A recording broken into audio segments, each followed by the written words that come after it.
Good morning guys. Good morning Malta. Good morning sa lahat nating mga OFW nandito sa Europe at sa Malta. So sa mga walang ginagawa dyan, especially during weekends, Friday, Saturday and Sunday, dito na po tayo sa pasyalan na Pasko. Paskuhang pasyalan here in Valletta.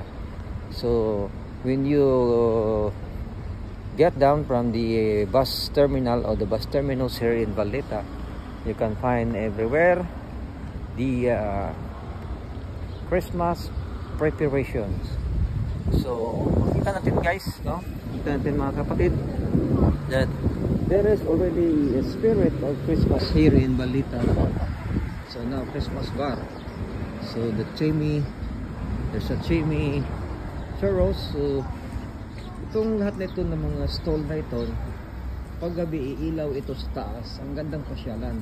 So maybe bukas ibalik ako dito para check natin ang sistema dito sa daming tao ba o anong sitwasyon dito sa Valletta. So for your information, Valletta is the central or the center city of Malta. So, although wala tayong makita dito, seldom lang yung mga malaking building dito, because the development here in Malta is focused on the west side, Silima, Patchibel, Pembroke, that area, San Julian, Baluta Bay, Rico, Gisera. Yung mga malaking building na harap sa dagat. So, this side, Valletta is known to be the lovable city, the oldest city here in Malta, in the Mediterranean Europe area.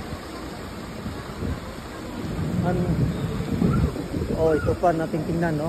So sa mga bata dyan na medyo bata din ang isip, kung di kayo sumakay dyan, walang pili dito, basta bili ka lang ticket, iikot ka dyan. So takot ako dyan, no? The Ferris wheel, alright. So start din ang ating kaligayahan dito during night. Babalik ako sa night, so maganda siyang tingnan yun, naka-prepare na yun mga ilaw nila. So that side is the bar, the concert bar, may mga live band, mga stage doon. And for info to those people, to those families willing to get vacations in this Christmas holiday season, this is one of the best picture rescue. This is the fountain of Valletta, the Victoria Fountain, no? Shukoy, may shukoy daw. So, wala pa akong nakita na may naligo sa loob. Parang isang content ba ng vlogging vloggers, the vlogging creator. So dito naman itong Toss of Lollipop. So yun, no? The Fairyland. Ay kaganda, spirit of the Christmas talaga. Sa gabi ito'y umiilaw. Ito, the ferry. Ito ang stall na to. Umiilaw yan. Ano sila, no? So Valletta now is yan, bar side. Yan mga may live band dyan, kumbo-kumbo yan, no? Sweets, Charlie Bar, everything's here. And this is the horses around the merry-go-around, that is we call it in our high school days. And there is the little airport or the little merry-go-around. Yan, mga bata sakay dyan, iikot yan. So their traditions of the like the Barrio Pista and the spirit of the Christmas is still here. They revive monthly, yearly. So that is we called, and this was also how many long years na ginagawaan na ito. So nakita natin itong Visit Malta, and that is the code. So the Visit Malta, everything you can find how to visit in Malta, there's a code, encode it, and then you know where you go. Visit Malta. So ticketing, yung gustong magpasaya sa Ferris wheel, dito kuha kayo ng ticket. Anong sukat ito? 150 cm.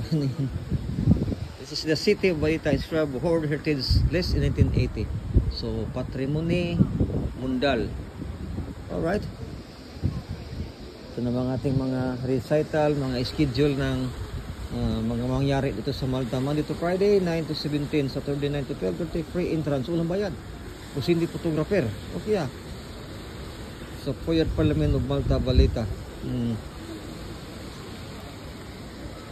Free entrance pa rin, 19 to 22, Note Paciana, Note Bianca, 5 October, tapos na ito. So ang daming tao na sa Valletta, no? At the time, Valletta, Malta, today is like, the weather update is like little windy and cold. Windy and cold, no?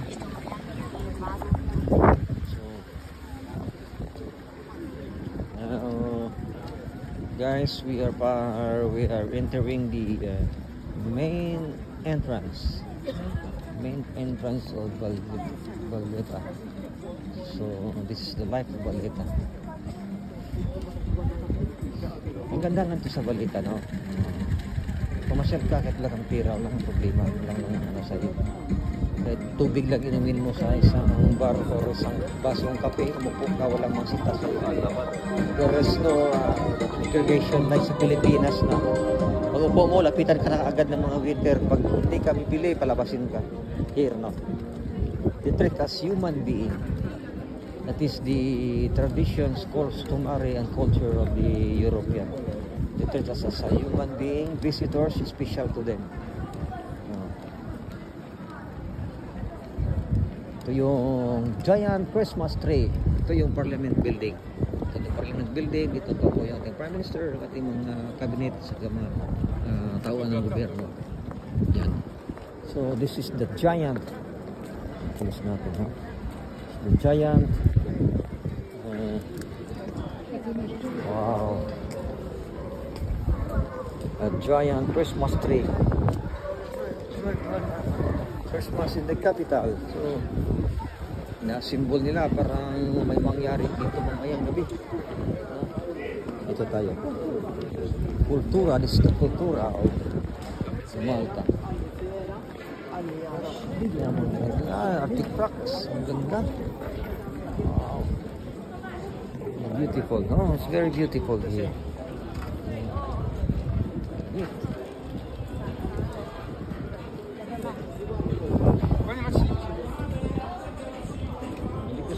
Capital of Malta now, the Christmas in the capital.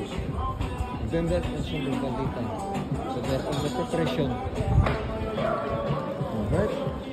So thank you very much. So kita mo yung mga gamit nila, no? Light system, sound system, the lighting system. So salamat. So ako'y sasaglit muna, may puntahan lang.